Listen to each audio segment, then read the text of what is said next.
हाँ जी भाई, सॉरी यार। चलो भाई स्टार्ट करें। अच्छा बेटा, सॉरी सॉरी।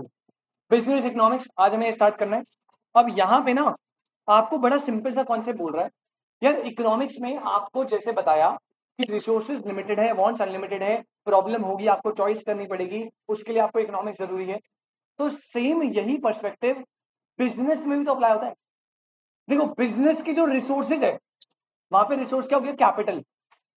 उसमें जो पैसा इन्वेस्ट होता है वो लिमिटेड है, और उस लिमिटेड रिसोर्स से आपका जो प्रॉफिट का इंटेंशन है अनलिमिटेड। तो टेक्निकली अगर आप इन बिजनेस रिसोर्स को सही से यूटिलाइज नहीं करोगे तो आप अपने गोल्स यानी वांट्स को अचीव नहीं कर पाओगे। तो टेक्निकली ये बात सिंपल सी है कि आपको अपने बिजनेस के रिसोर्स का सही से यूटिलाइजेशन करना है ताकि आप मैक्सिमम से मैक्सिमम प्रॉफिट अर्न कर पाओ। ये बात समझ आ रही है? इसी कॉन्सेप्ट को बोलते हैं बिजनेस इकोनॉमिक्स। बिजनेस इकोनॉमिक्स का मतलब है अपने बिजनेस के स्केयर रिसोर्सेस को इस तरीके से यूटिलाइज करना जिससे आप अपने प्रॉफिट की जो वांट है उसे ज्यादा से ज्यादा अचीव कर पाओ। बात समझ आ रही है? क्लियर एकदम? तो पहले इसकी डेफिनेशन लिखते हैं बेटा।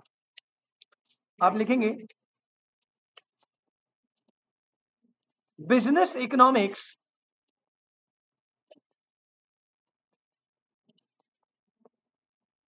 may be defined as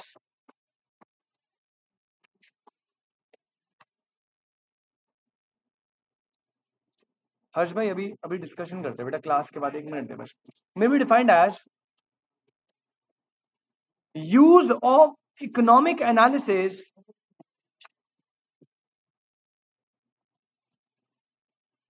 use of economic analysis to make business decision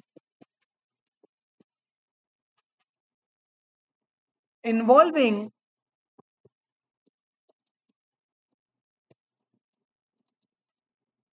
the best use of an organization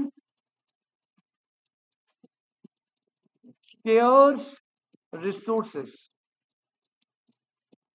बेटा अंडरलाइन करना, यहां पे हम यूज करेंगे इकोनॉमिक एनालिसिस को ताकि हम बिजनेस डिसीजन ले पाए जिसमें क्या करना है हमें? Best use of scarce resource. हमें इकोनॉमिक्स की हेल्प लेनी है, एनालाइज करना है ताकि हम अपने ऑर्गेनाइजेशन के लिमिटेड रिसोर्स से सबसे अच्छा डिसीजन ले पाए और मैक्सिमम कर पाए अपने प्रॉफिट लेवल को। क्लियर है यहाँ तक? अच्छा जी, अब ये इसके नेक्स्ट हेडिंग डालो, इसको बनाओ इंपॉर्टेंट। एक क्वेश्चन ला लो बेटा इस वाले हेडिंग से, वेरी इंपॉर्टेंट। और हेडिंग है आपकी nature,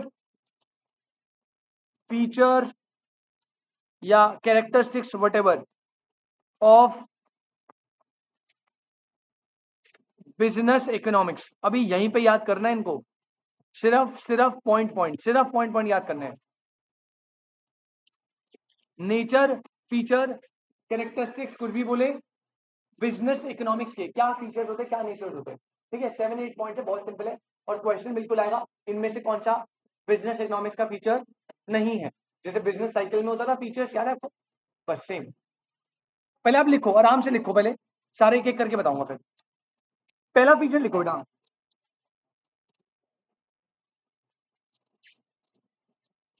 business economics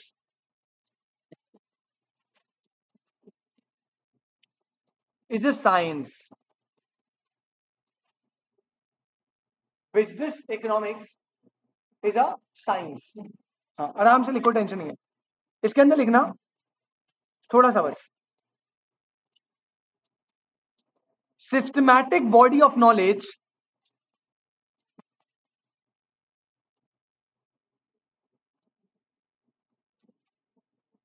based on cause and effect relationship।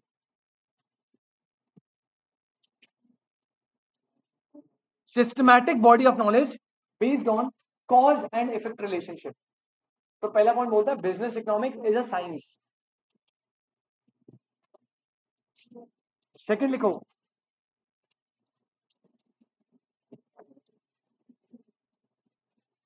Business economics is an art. इसमें लिखना involves practical application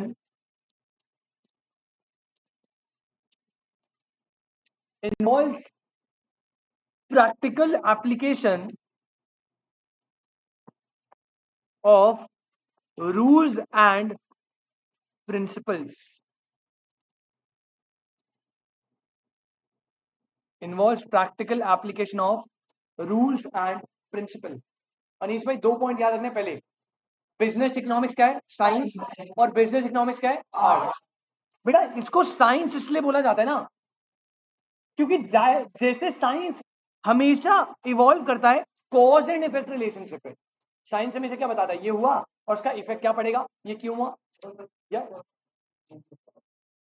हाँ बेटा ये भी कॉज, प्राइस अगर इंक्रीज होगा तो demand will fall. Cause and effect relationship नहीं यहाँ पे, प्राइस एंड सप्लाई से, टेक्नोलॉजी में चेंजेस, डिमांड एंड सप्लाई। बेटा कैसी बात कर रहे हो, तू साइंस में कितनी assumption है, फिजिक्स नहीं पढ़ी तूने? तो फिजिक्स में जब आप करते हो तो जो जी की वैल्यू लेते थे आप, जी की वैल्यू असली में वो थोड़ी होती है। जी की वैल्यू को आप अज्यूम ही तो करते थे ना कि भाई इतनी लेते हैं। वो तो अब आप कहीं भी जाओगे, मून में चले जाओगे, मून में जी की वैल्यू सेम रहेगी क्या? पता है ना जी क्या होता है? जी की वैल्यू पता है? वो जो वैल्यू चलती थी वो हम अजम्पशन लेते थे, किसी ने कैलकुलेट करी है क्या? आपको पता है एग्जैक्टली वही है। अजम्पशन साइंस में भी चलती है, ठीक है, हर सब्जेक्ट में चलती है। तो पहला बिजनेस इकोनॉमिक्स क्या एक तरह की, बिकॉज ये बेस्ड है किस पे? कॉज एंड इफेक्ट रिलेशनशिप पे। सेकंड बिजनेस इकोनॉमिक्स क्या बेटा? आर्ट। सर क्योंकि ना इसमें बड़ा प्रैक्टिकल एप्लीकेशन होता है, ये प्रैग्मेटिक होती है नेचर में। जैसे आर्ट्स है, अब आर्ट्स में आप पढ़ोगे तो वहां पे थ्योरेटिकल को आपको प्रैक्टिकल अप्रोच में भी समझाएंगे। जब आप कभी ग्रेजुएशन में जाओगे, किसी ने फाइन आर्ट्स का कोर्स में कोई एनरोल है या किसी का जानने वाला? तो मेरी एक छोटी बहन है वो फाइन आर्ट्स करती है, मतलब वो इसका कोर्स होता है पूरा। यार बेसिकली इसमें पहले तो फर्स्ट ईयर में आर्ट्स की हिस्ट्री पढ़ाते थे कि पहले कैसे किस किस फॉर्म में आर्ट होती थी वो, फिर इनको मटके बनाने सिखाते हैं। बस बनाते वो मटके, बस उसको अच्छा नाम है स्कल्पचर बोलते हैं, कुछ नहीं है ये गरीबों में जैसे कुमार बोलते हैं ना, वो ये है। बस वो मेरे सामने बोलती थी स्कल्पचर, में बोलता था घड़े वाली है तू, ठीक है। तो सेम है, ये फाइन आर्ट्स होता है घड़े बनाना। सीए में कैसे आया फिर तो? एट में सिखाते थे? कौन से स्कूल में थे तुम भाई? तो तुम्हें क्या घड़े बनाने लगे? सही है, अच्छा है, अच्छा है। मतलब एक सेकेंडरी ऑप्शन तो होना चाहिए करियर में। हाँ जी, क्या? वही तो मेरा क्वेश्चन है। हम पढ़ रहे कॉमर्स और बिजनेस इकोनॉमिक्स साइंस और आर्ट्स, कॉमर्स नहीं है। अरे है कॉमर्स, कॉमर्स तो भाई है ही, वो तो फील्ड ही है, अकाउंट्स में डील करेगी, पैसों में डील करेगी। तो business economics is a science because वो कॉज एंड इफेक्ट रिलेशनशिप पे चलती है। सेकंड वो आर्ट है क्योंकि वो प्रैक्टिकल अप्रोचेस पे चलती है। ये 2 पॉइंट साथ में रखना, साइंस है आर्ट है, क्या है बेटा? साइंस है आर्ट। थर्ड लिखना बेटा, ऑनलाइन वाले बच्चे मीटिंग है ना, रिज्वाइन कर लो पहले एक बार प्लीज जल्दी से। थर्ड लिखो बेटा, नहीं, बेस्ड ऑन माइक्रो इकोनॉमिक्स। ये चैप्टर लास्ट में पढ़ाने का ना असली रीजन ही यही है, अब आपको सब पता है। थर्ड लिखो बेस्ड ऑन माइक्रो इकोनॉमिक्स। बेटा बिजनेस इकोनॉमिक्स का जो बेस है ना वो माइक्रो इकोनॉमिक्स पे बेस्ड है, वर्ड पकड़ लेना, बेस्ड ऑन, इसी पे मजे लेगा। Business economics is based on. अब चेक कर लो, आपने जितने भी टॉपिक पढ़े हैं वो सारे माइक्रो में पढ़े थे। Consumer equilibrium, demand supply, production cost, macro level पे नहीं है, क्योंकि बिजनेस इकोनॉमिक्स बेस किस पे होती है? माइक्रो। अच्छा लेकिन एक बात बताओ, बिजनेस, हाँ हाँ यार, business cycle, sorry business economics base होती है माइक्रो पे, लेकिन क्या मैक्रो फैक्टर्स का इस पे कोई इंपैक्ट नहीं है?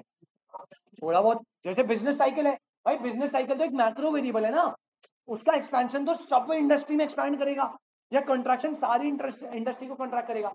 तो ये कहता है कि बिजनेस इकोनॉमिक्स बेस्ड तो माइक्रो पे होती है, लेकिन वो इनकॉर्पोरेट करती है some element of macro economics. Base किस पे है?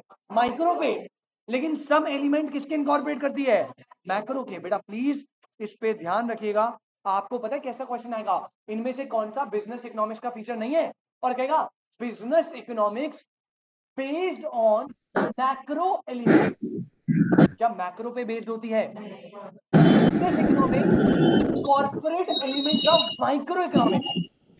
उल्टा बोल रहा है, माइक्रो पे बेस्ड होती है और कॉर्पोरेट ऑफ।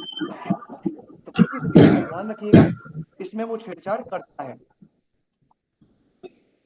आ जाइए भाई। तो थर्ड पॉइंट लिखना, बेस्ड ऑन माइक्रो इकोनॉमिक्स। बेटा अभी के अभी याद करना है सारा कुछ, ठीक है? बेस्ड ऑन माइक्रो इकोनॉमिक्स, इसमें लिखेंगे थोड़ा सा,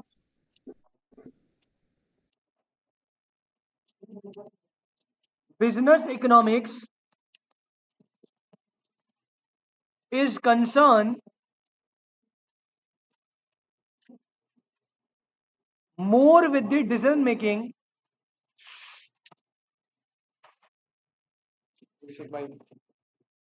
Business economics is concerned more with the decision making problem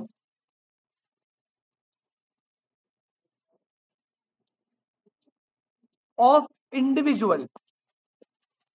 अरे वो ये नहीं कह रहा कि मैक्रो में डील ही नहीं करेगा, ऐसा नहीं बोल रहा वो कह रहा है कि ज्यादा कंसर्न इंडिविजुअल पे है, मैक्रो को भी स्टडी करेगा।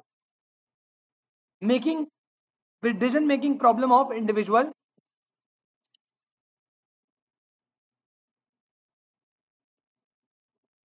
it rely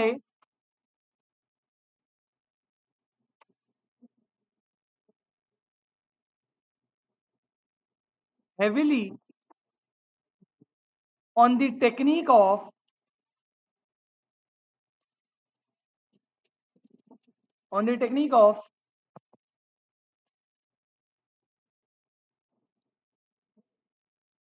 microeconomics.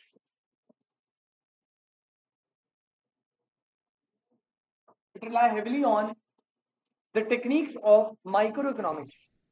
बेटा फोर्थ लिखेंगे, सर माइक्रो पे बेस्ड है, लेकिन क्या मैक्रो से कोई वास्ता नहीं है थोड़ा बहुत है। तो fourth point is incorporate elements of macro economics. मतलब सर देखो, पहले तो आपको मेजर फोकस इंडिविजुअल लेवल पे ही रखना है, माइक्रो पे ही बेस्ड है, माइक्रो पे ही बेस्ड है, लेकिन कुछ एलिमेंट मैक्रो के बेस्ड, जस्ट लाइक आपको बिजनेस साइकिल पढ़ाया था, it is a macro element. बाकी production cost revenue prediction equilibrium ये सारा माइक्रो एलिमेंट है, तो माइक्रो पे बेस्ड है and incorporate element of macro. 4 point clear है? ये क्या चल रहा है, नेचर या फीचर ऑफ बिजनेस इकोनॉमिक्स। सबसे पहला इट इज साइंस, क्योंकि वो कॉज एंड इफेक्ट रिलेशनशिप पे चलता है। इट इज एन, क्योंकि वो प्रैग्मेटिक अप्रोच में प्रैक्टिकल है, और बेस्ड है किस पे? माइक्रो पे और इनकॉर्पोरेट एलिमेंट ऑफ। क्लियर है? साइंस आर्ट्स बेस्ड है माइक्रो पे, इनकॉर्पोरेट मैक्रो। इसमें लिख लो थोड़ा सा, since factor of macro economics, since factors of macroeconomics can influence the business environment। बेटा ये वर्ड आपने सुना है कहीं, बिजनेस एनवायरमेंट? पहले आपने बीएसटी में पढ़ा होगा बेटा, है ना, बीएसटी में था बिजनेस एनवायरमेंट। यही आपका एक चैप्टर है बीसीके में, जो मैं आपको पढ़ाऊंगा, इन बिजनेस एनवायरमेंट। फिर आपने 12th क्लास में पढ़ा है LPG policy, new economic policy. वो जो एलपीजी पॉलिसी है वो बीसीके में एक और पार्ट है, ठीक है? तो 2 चैप्टर तो आपके पहले से ऑलरेडी डन है, बस उनको एक बार आपको रिकॉल करवाना थोड़ा। कोई डाउट है? हाँ, can influence the business environment, therefore a business manager A business manager must have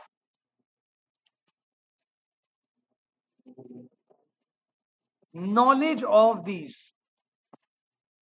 तो भैया इनकी नॉलेज भी जरूरी है क्योंकि ये भी एनवायरनमेंट को इन्फ्लुएंस करेंगे। ठीक है, कोई दिक्कत? चलो जी, 4 पॉइंट हो गए, 4 फीचर। अब आते हैं नेक्स्ट में, 5th पॉइंट लिखना।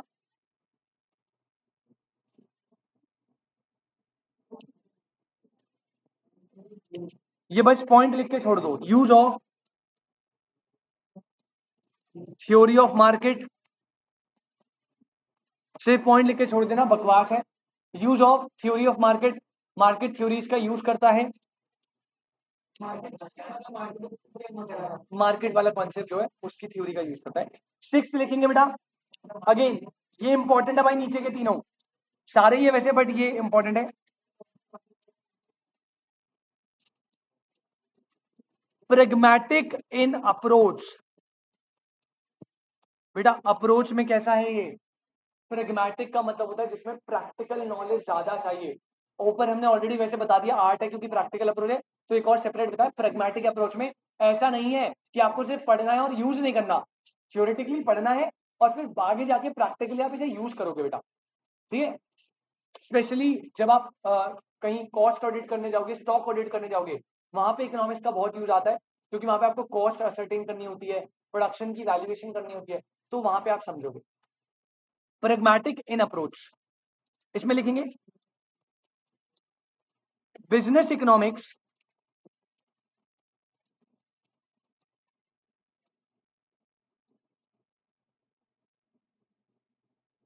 tackles practical problems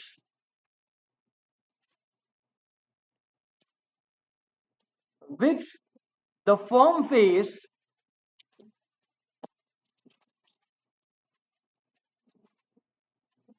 in the real world। Business economics practical problems को टैकल करता है जो रियल वर्ल्ड में फर्म फेस करती है, इसे बोलते हैं प्रैग्मैटिक इन अप्रोच। ठीक है, यार ऐसा तो वैसे कोई फैक्टर है, हाइपोथेटिकली जैसे हमने वो वाला एस्पेक्ट पढ़ा था परफेक्ट कंपटीशन वाला, अब वो पूरा इमेजिनरी कॉन्सेप्ट है, ऐसे वर्क करता नहीं है इकोनॉमिक्स में एक्चुअली। सॉरी, हाँ, नहीं पार्ट तो है, लेकिन वो वाला जो केस है ना वो प्रैक्टिकली एग्जिस्ट नहीं करता। टेक्निकली बाकी जो केसेस है वो भी तो इसी के पार्ट है और वो प्रैक्टिकली एग्जिस्ट करते हैं, तो प्रैक्टिकल प्रॉब्लम पे भी फोकस करती है। आपको 6 पॉइंट बताया मैंने, पहले 2 पॉइंट एक साथ है, साइंस है और बेस्ड है माइक्रो पे, इनकॉर्पोरेट एलिमेंट ऑफ यूज करती है थ्योरी ऑफ मार्केट, और नेचर में कैसी है? प्रेगमेटिक, प्रैक्टिकल अप्रोचेस लगाती है। 7 लिखना,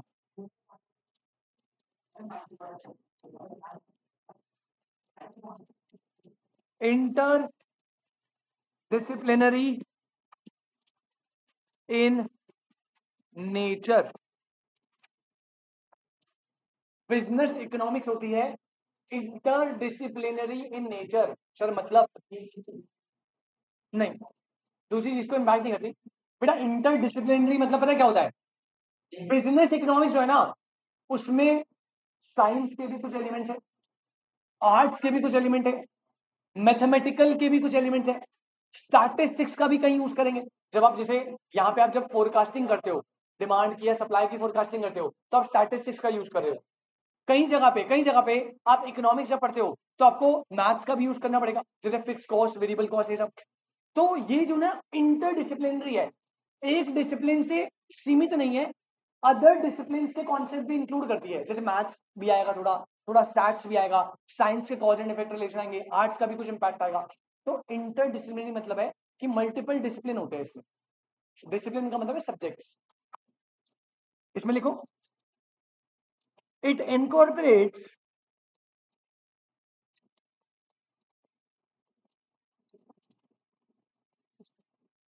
tools from other discipline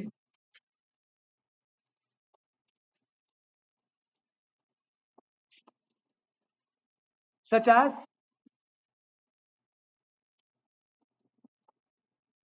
such as maths, accounting, science, arts, statistics, etc. Business economics is interdisciplinary in nature. ठीक है, पहले दो साथ में साइंस से आर्ट है, बेस्ड है माइक्रो पे, इनकॉर्पोरेट एलिमेंट ऑफ, यूज करता है थ्योरी ऑफ मार्केट, और दो चीजें अप्रोच में प्रैग्मेटिक है और नेचर में इंटरडिसिप्लिनरी। क्लियर? अब आ जाओ लास्ट फीचर नंबर 8 पे। बेटा इसको कर लीजिएगा स्टार बना के, इंपॉर्टेंट, सॉरी 6 प्रैग्मेटिक वाला। बेटा प्रैग्मेटिक मतलब प्रैक्टिकल अप्रोचेस फॉलो करता है, सिर्फ ये नहीं कि आपको स्टडी करना है थ्योरेटिकली, जब आप बिजनेस करेंगे तो आपको प्रैक्टिकल लाइफ में चीजें अप्लाई करनी है। जैसे फॉर एग्जांपल तुझे प्रोडक्शन करनी है तो तू देखेगा ना भाई फिक्स कॉस्ट कितनी है, वेरिएबल कॉस्ट कितनी है, उसके अकॉर्डिंगली कॉस्ट असर्टेन करेगा, फिर रेवेन्यू डिसाइड करेगा कितना प्राइस रखना है। तो सब प्रैक्टिकली चलता है मामला। बेटा अकाउंटिंग से रिलेटेड है, जैसे दो तरह के आप निकालोगे प्रॉफिट, दो तरह के होते हैं, अकाउंटिंग प्रॉफिट, अबे नहीं, एक अकाउंटिंग प्रॉफिट होता है, एक इकोनॉमिक प्रॉफिट होता है। Accounting profit is total revenue minus explicit cost, economic profit is what, total revenue minus total cost, जिसमें एक्सप्लिसिट इम्प्लिसिट दोनों आएगी। तो कहीं ना कहीं अकाउंटिंग से भी इसका कंपैरिजन होता है, कुछ टूल्स अकाउंट्स के भी यहाँ यूज होंगे, कॉस्ट, रेवेन्यूज, इनकम, एक्सपेंडिचर, ये अकाउंट्स के भी प्रिंसिपल्स तो अकाउंट्स के यहाँ पे यूज होंगे। तो आपस में सब कनेक्टेड है, कहीं ना कहीं कोई कॉन्सेप्ट कहीं ना कहीं से यूज होगा। ठीक है, 8th लाना बेटा, लास्ट स्टार बना लेना, इसमें से सेपरेट क्वेश्चन आता है, सेपरेट मतलब इसमें से पूरा फीचर का क्वेश्चन तो आएगा ही, लेकिन ये वाला अलग से भी आता है। बेटा लिख लेना, नॉर्मेटिव इन नेचर, लिखेंगे नॉर्मेटिव इन नेचर। क्या ये आपने पढ़ा है? इकोनॉमिक्स दो टाइप का होता है, पॉजिटिव, नॉर्मेटिव। एक बार बता देता हूं, मैं नहीं पढ़ा है, 11th में था, 11th में 3 नंबर का डिफरेंस आता था यार। चलो मैं बता रहा हूँ, देखो आपको याद होगा, शायद भूल गए, प्लीज नोट मत करना अदरवाइज आपके नोट्स खराब होंगे। ठीक है, अभी बीच में इसको एक्सप्लेन करने के लिए थोड़ा स्पेस छोड़ रहा हूं मैं अपने लिए, आप प्लीज नोट मत करिएगा, पहले आप मेरे साथ एक्सप्लेन लिख लेना, फिर नीचे वाला पार्ट लिखना। पहले मैं यहाँ पे आपको बता दूं थोड़ा। बेटा देखो, आपने इकोनॉमिक्स की ना 2 ब्रांचेस पढ़ी है, माइक्रो मैक्रो वाली तो आपने पढ़ी है। इकोनॉमिक्स को पढ़ने का एक और पर्सपेक्टिव होता है, इकोनॉमिक्स फर्दर 2 टाइप की और होती है बेटा, माइक्रो मैक्रो तो होती ही है, इसके अलावा एक होती है पॉजिटिव इकोनॉमिक्स, और बेटा इसको ही इंपॉर्टेंट मार्क करना है, क्वेश्चन बनता है इंडिविजुअली, और बताऊंगा भी कैसे बनेगा। सेकंड लिखना normative economics, positive economics, normative economics. सुनना ध्यान से, बिल्कुल ध्यान से। पॉजिटिव इकोनॉमिक्स का कॉन्सेप्ट बेटा दिया था लियोनेल रॉबिन्स ने। क्या दिया था बेटा? Lionel Robins. याद है आपको लियोनेल रॉबिन्स, जिन्होंने डिफाइन करा है on the basis of scarcity, third वाला अंदर था ना। नॉर्मेटिव इकोनॉमिक्स का कॉन्सेप्ट दिया है एल्फ्रेड मार्शल ने। Okay sir, positive economics was given by Lionel Robins, याद रखना है 1 मार्क के लिए, ये दिया था एल्फ्रेड मार्शल ने। पॉजिटिव क्या होती है बेटा? बेटा पॉजिटिव इकोनॉमिक्स वो इकोनॉमिक्स होती है जो डील करती है question like what is, what was, what वर, जो आपको एक्चुअल फैक्ट बताती है। क्या बताती है? उसे बोलते हैं पॉजिटिव। नॉर्मेटिव इकोनॉमिक होती है जो आपको एक्चुअल फैक्ट नहीं बताती, जो आपको आइडियलिस्टिक बताती है। सर मतलब, अरे पॉजिटिव बताती है क्या है, नॉर्मेटिव बताती है क्या होना चाहिए। ये डील करती है what is, what was, what वर, ये डील करती है व्हाट शुड बी। जैसे एग्जांपल देता हूं, नितेश भाई मैंने बोला इंडिया की जो जीडीपी ग्रोथ है वो 6% पर एनम है, it is a positive statement. कैसा स्टेटमेंट है? पॉजिटिव इकोनॉमिक्स का स्टेटमेंट है। अब इंडिया की जीडीपी 5% है, लेकिन इसे 7% होना चाहिए, नॉर्मेटिव, समझ आए? तो पहला positive was given by Leonard Robins, normative was given by Alfred Marshall. Positive question deal करता है what is, what were, what was, ये व्हाट शुड बी या व्हाट ऑट टू बी, क्या होना चाहिए। पॉजिटिव हमेशा एक्चुअल्स बताता है, क्या बताता है? नॉर्मेटिव हमेशा आइडियलिस्टिक बताता है, क्या बताता है? फोर्थ पॉइंट, क्योंकि पॉजिटिव एक्चुअल बताता है तो हम इसे मेजर करके वेरीफाई कर सकते हैं।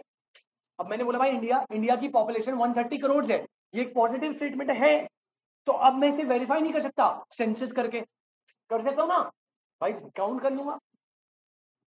अब मैंने बोला मेरी इनकम जो है वो 50,000 है, अब ये है और इसे वेरीफाई कर सकते हैं। मैंने बोला मेरी इनकम 10 करोड़ होनी चाहिए, this is a idealistic situation है, और आइडियलिस्टिक को कभी आप वेरीफाई नहीं कर सकते।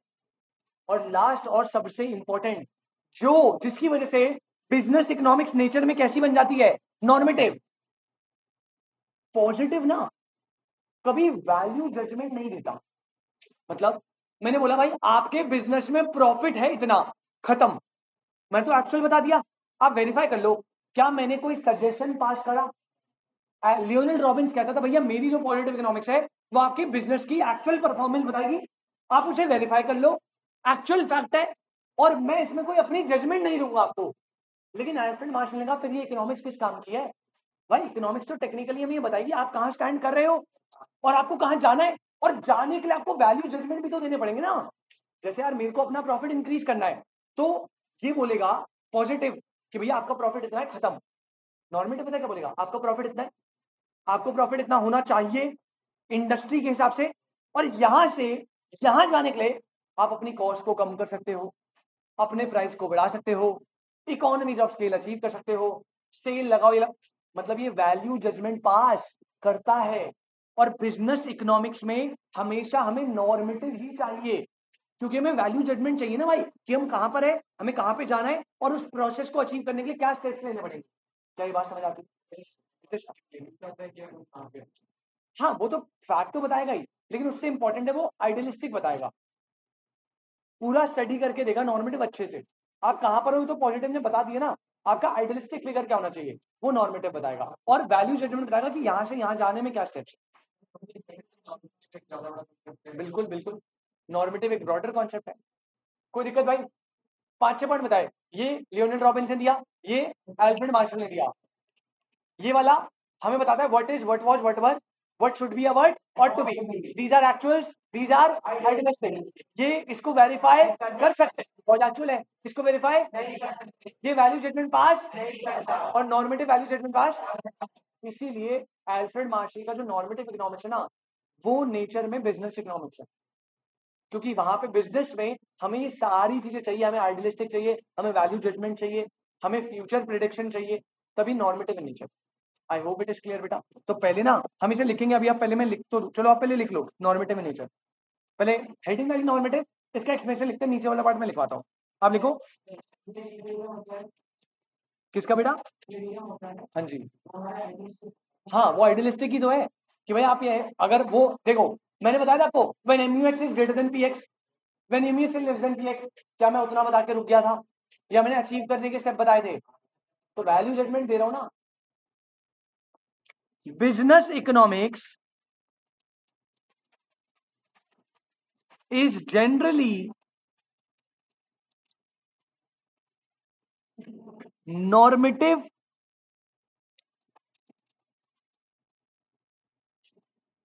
in nature, full stop.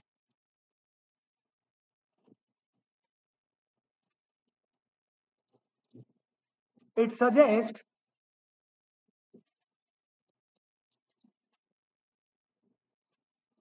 the application of economic principles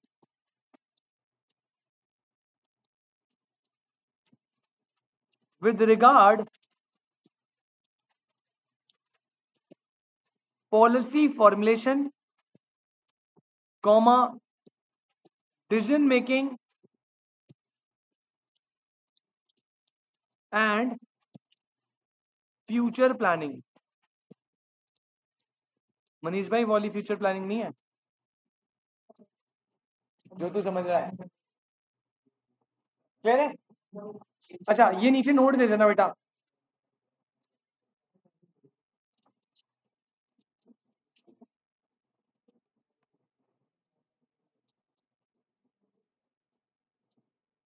इसके नीचे नोट देना, इकोनॉमिक्स को दो पार्ट में डिवाइड करो, positive economics and normative, sorry अबे एक ही वर्ड को थोड़ी पकड़ना है भाई, बार बार फ्यूचर प्लानिंग कर लियो फ्यूचर प्लान। अबे फ्यूचर प्लानिंग का मतलब है इन्वेस्ट कर अभी से, एसआईपी बना म्यूचुअल फंड में, 100 रुपए की एसआईपी बना म्यूचुअल फंड में, 100 साल बाद 1 करोड़ हो जाएंगे। Systematic investment plan. एसआईपी क्या होता है? एसआईपी यार बढ़िया होता है।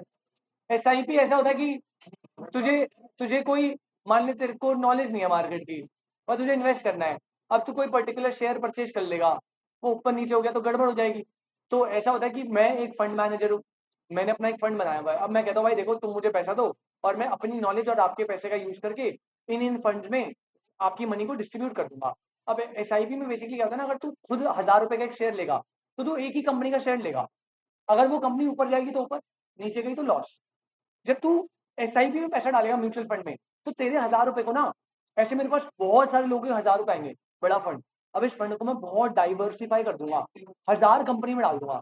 नहीं निफ्टी पे नहीं होता बेटा, वो फंड पे डिपेंड करता है। फंड होते हैं, जैसे अगर कोई फंड का नाम है तो फंड का नाम है लार्ज कैप, तो सिर्फ वो लार्ज कंपनीज पे डालेगा। एक होता है मिड कैप, वो मिड कंपनी में, स्मॉल कैप मतलब स्टार्टअप्स में डालता है जो आपके रिस्क एपिटाइट के हिसाब से। ऐसे ऐसे फंड होते हैं। इन्वेस्टमेंट करने के लिए बेस्ट इनिशियल स्टेप में म्यूचुअल फंड सबसे बेस्ट है, अगर आपको बिल्कुल रिस्क कम चाहिए और बस अच्छे फंड सेलेक्ट कर लो देख के और पैसे डालो, लॉस होने के चांस बहुत, मतलब टेक्निकली नील ही होते हैं, बहुत गंदी किस्मत होगी तब। भाई एसआईपी म्यूचुअल शेयर मार्केट है, आप शेयर परचेज कर रहे हो, बस डायरेक्टली ना करते हुए आप एक फंड मैनेजर को दे रहे हो, वो आपके थ्रू फंड शेयर परचेज कर रहा है। अगर फाइनेंशियल मैनेजमेंट में पढ़ाया जाएगा, एफएम इंटर ग्रुप टू में एक सब्जेक्ट आएगा एफएम, वहां पे आपको पढ़ाएंगे सारा कुछ। बट म्यूचुअल फंड वगैरह तो वो तो नॉर्मल है, वो तो आप यूट्यूब से भी समझ लोगे। बट अगर आपको इन्वेस्टमेंट स्टार्ट करना है तो शेयर्स को तो मैं बिल्कुल कभी रिकमेंड नहीं करता अभी आपकी स्टेज में, क्योंकि तुम्हारा ना यार दिल अभी कमजोर है। मैं लिटरली भाई बहुत डिस्टर्बेंस होती है। अब अनीश भाई को उस दिन मैंने 50 रुपए रखे थे, अनीश भाई मेरी जान खा गया 50।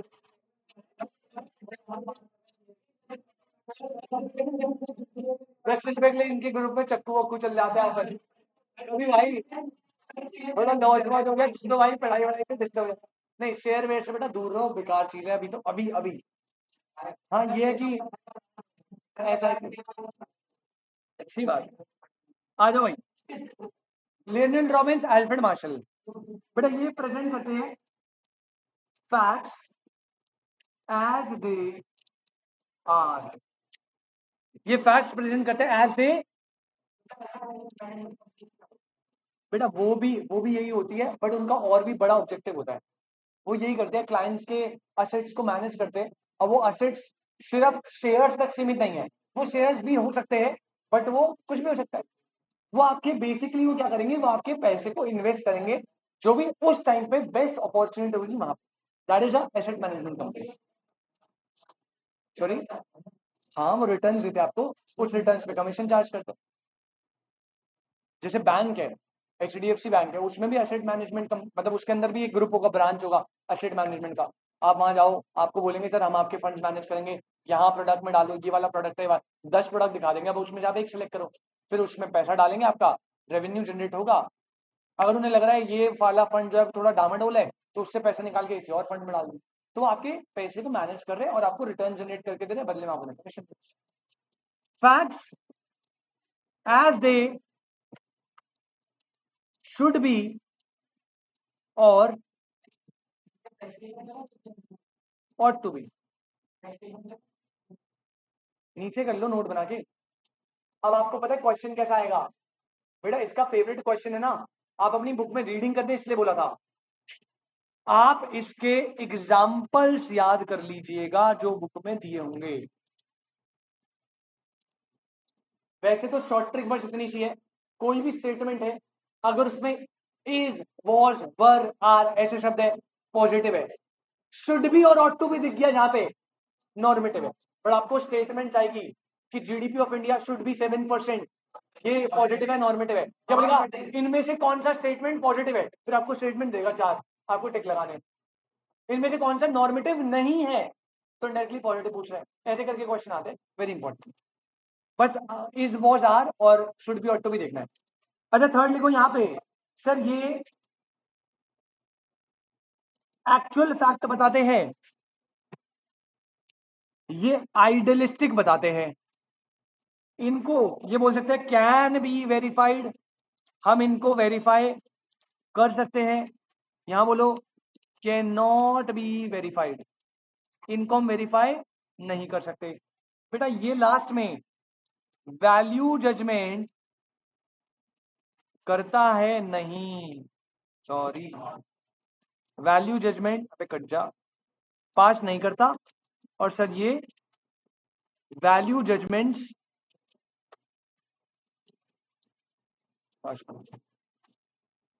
एग्जाम्पल्स आप बुक से देख लीजिएगा, जो भी होंगे 8-10 जितने लिए उनसे बाहर नहीं आता, पैराग्राफ में बीच में दिए होंगे बीच बीच, ठीक है।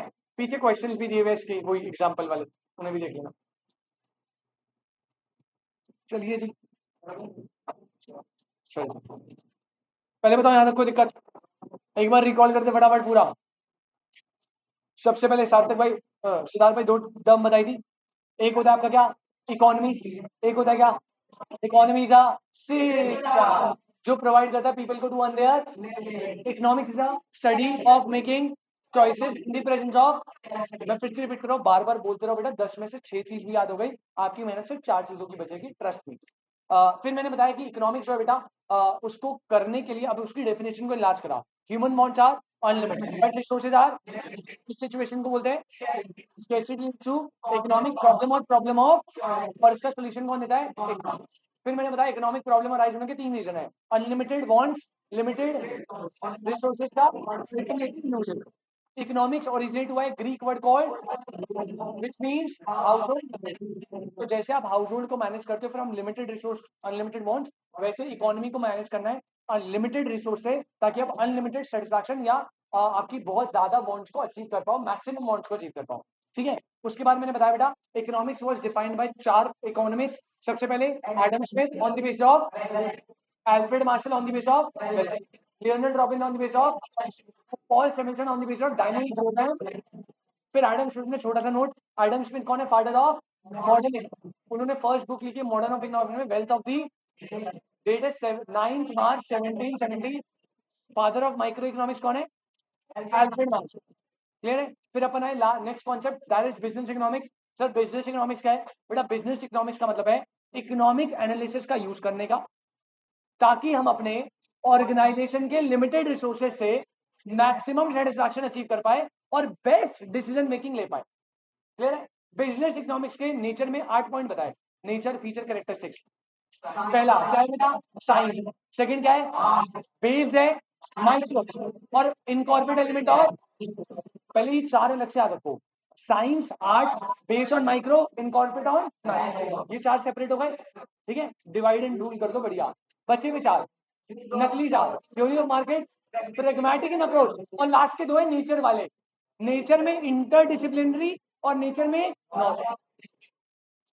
पहले 4 अलग अलग, साइंस, आर्ट, माइक्रो, माइक्रो, बाकी के 2 नकली वाले हैं, पहला use of theory of market और प्रैग्मेटिक, और 2 नेचर वाले, इंटरडिसिप्लिनरी और नॉर्मल। फिर मैंने पॉजिटिव नॉर्मेटिव का डिफरेंस बता दिया आपको, यहां तक किसी को कोई डाउट। अब इस चैप्टर का लास्ट कॉन्सेप्ट बचा है,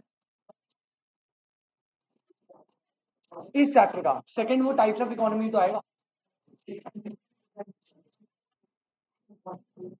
बस 10 मिनट लूंगा आपके, बस 10 मिनट, ज्यादा टाइम लूंगा नहीं, क्योंकि कॉन्सेप्ट आपने पता नहीं कितनी बार पढ़ा है बेटा। लाइन के सेंटर में डालना heading, fresh page, fresh page line के सेंटर में।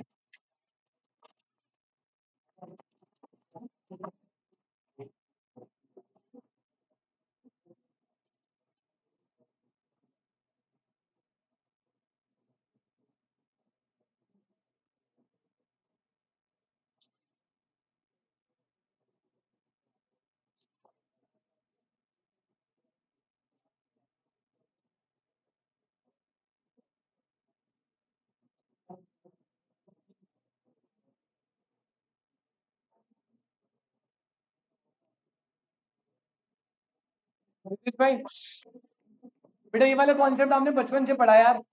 इकोनॉमिक्स कितने टाइप्स की होती है? तो माइक्रो और माइक्रो डील करता है इंडिविजुअल, मैक्रो डील करता है एग्रीगेट और इकोनॉमी एज अ होल। याद है ना?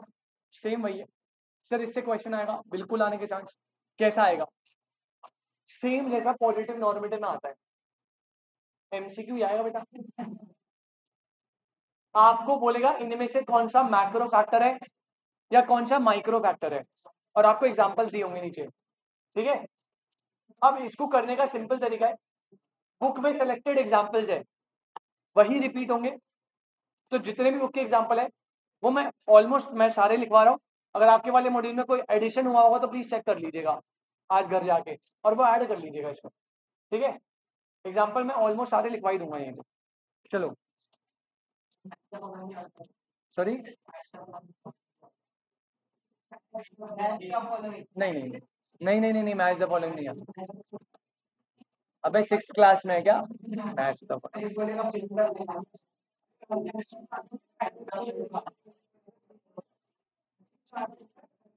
ट्वेल्थ में आता था, इसका मतलब थोड़ी है यहाँ पे भी आएगा। आ जाओ यार, फटाफट लिख लो यार।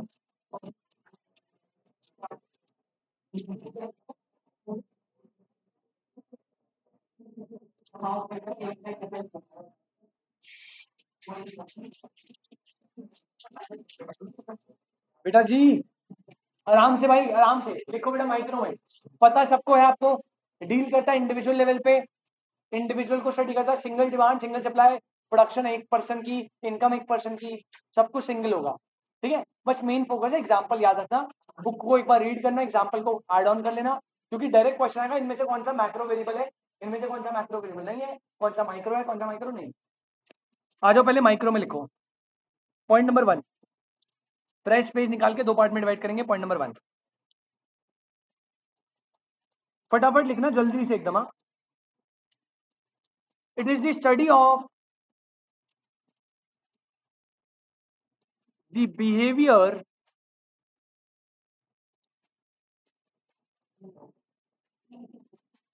of different individuals and organization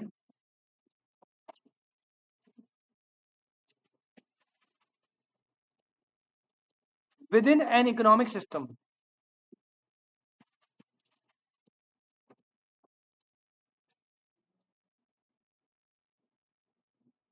point number 2 लिखना, the focus is on, micro में लिख रहा है the focus is on a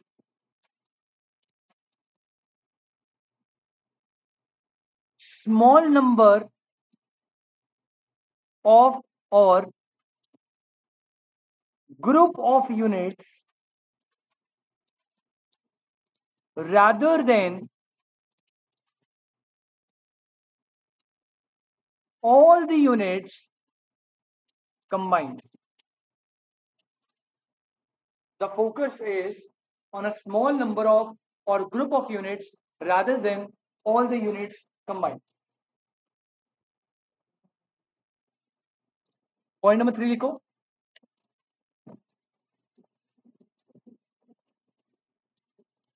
microeconomics applied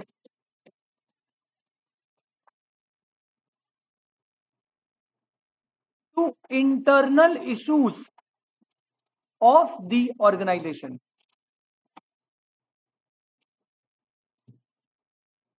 ठीक है, इसी में लिखना फुल स्टॉप के बाद,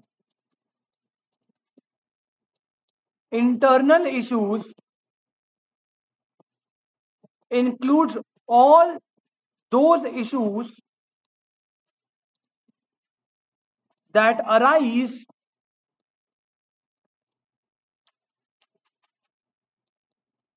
within the organization।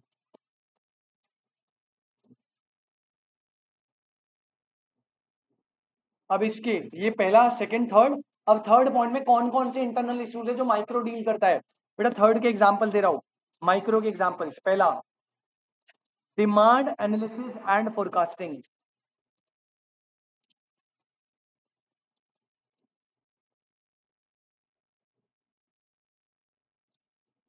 Demand analysis and forecasting. Second लिखेंगे बेटा प्रोडक्शन एंड कॉस्ट एनालिसिस। सीधा आएगा भैया। इनमें से कौन सा मैक्रो वेरिएबल है? और आपको ये दिए होंगे तो एकदम सारे माइक्रो के। थर्ड लिखो इन्वेंट्री मैनेजमेंट। ये सारे आपके बेटा बुक के एग्जाम्पल है। 99% चांस है कि इन्हीं में से रिपीट होगा। अगर कोई नया होगा प्लीज आप ऐड कर लीजिएगा, पूरी लिस्ट बनी पड़ी है बुक। इन्वेंट्री मैनेजमेंट ये भी माइक्रो का फैक्टर है। फोर्थ लिखो market structure and pricing policy. Market structure and pricing policy.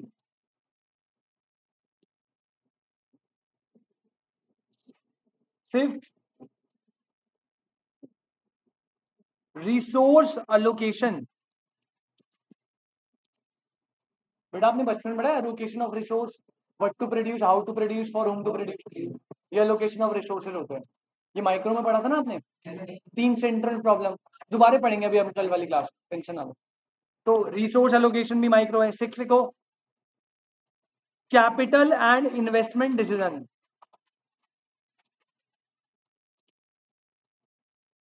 Business में एक इंडिविजुअल कितना कैपिटल कितना इन्वेस्ट करेगा, ये सब। 6 लिखो प्रॉफिट एनालिसिस। आपने देखा होगा हमने लास्ट में प्रॉफिट एनालाइज करा था, जो कर्व्स बनाए थे, अब नॉर्मल प्रॉफिट, लॉस, मार्केट के कर्व्स बनाए थे ना अलग अलग, लॉन्ग रन शॉर्ट रन में, प्रॉफिट एनालिसिस। और 8th लिखना risk and uncertainty analysis. Risk and uncertainty analysis. ये रहा बेटा आपका माइक्रो वाला पोर्शन। आई होप ये सारे एग्जाम्पल क्लियर है। 8 एग्जाम्पल है, प्लीज एक बार बुक में देख लीजिएगा। अगर 9, 10, 11 जितने भी दिख रहे हैं लिख के बस एक बार रीड कर लेना। जब आपको एमसीक्यू आएगा आपको क्लिक हो जाएगा कि यार ये तो माइक्रो में था या ये मैक्रो में था। बस कोई दिक्कत, स्मार्टली चलना है बेटा, ठीक है। अगर कौन से वाले भाई बेटा कैपिटल इन्वेस्टमेंट डिसीजन मतलब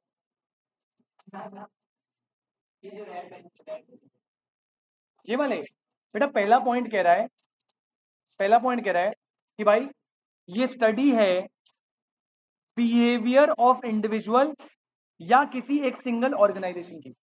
माइक्रो में तो एक इंडिविजुअल या एक इंडिविजुअल ऑर्गेनाइजेशन को देखेगा, ऑल ओवर द इकोनॉमी के ऊपर डिस्कशन नहीं करेगा। लेकिन मैक्रो में जब तू जाएगा ना, तू इंडिविजुअल नहीं देखेगा, तू इकोनॉमी एज अ होल देखेगा। पहला पॉइंट क्लियर। ये फोकस करता है स्मॉल नंबर या ग्रुप ऑफ यूनिट्स पे रादर देन ऑल यूनिट्स पे। स्मॉल नंबर है, एक ग्रुप पे पर्टिकुलर फोकस करेगा, पूरी सारी यूनिट्स पे इसका फोकस, सारी यूनिट पे किसका फोकस होता है, मैक्रो का। और वो कह रहा है माइक्रो इकोनॉमिक्स आप सारे इंटरनल इश्यूज पे लगाओगे। किस पे, माइक्रो हमेशा, क्योंकि इंडिविजुअल की बात हो रही है तो ना इंटरनल पर्सपेक्टिव होता है। लेकिन मैक्रो हमेशा कैसा पर्सपेक्टिव होगा, जैसे कोविड-19 है, इसने मैक्रो वेरिएबल्स को ज्यादा इफेक्ट करा। देख जब मैक्रो इफेक्ट होंगे माइक्रो तो होगा ही होगा, तो इसने मैक्रो पे इफेक्ट करा और सबको इंडिविजुअली भी इफेक्ट करा। ऐसा तो नहीं है कोविड से सिर्फ एरा ही बिजनेस वो हुआ। लेकिन हाँ मान ले अगर कोई प्लास्टिक मैन्युफैक्चरिंग बिजनेस है और आज गवर्नमेंट ने डिसाइड करा कि भैया प्लास्टिक की मैन्युफैक्चरिंग बैन कर रहे हैं, अब ये तो तेरे बिजनेस पे इंपैक्ट करेगा। यहां तक कोई दिक्कत, एकदम क्लियर है। माइक्रो आज हम इसे इतना ही रखेंगे, अगली क्लास में मैक्रो वाला पोर्शन लिखेंगे। चैप्टर नंबर 1 खत्म, फिर हम जाएंगे चैप्टर नंबर 2 पे, फिर हम जाएंगे बेटा चैप्टर नंबर यूनिट 1 के चैप्टर नंबर 2 पे, फिर हम पढ़ेंगे types of economy and price mechanism. I hope it is clear. मिलते हैं भाई next class. Thank you so much, tata bye bye.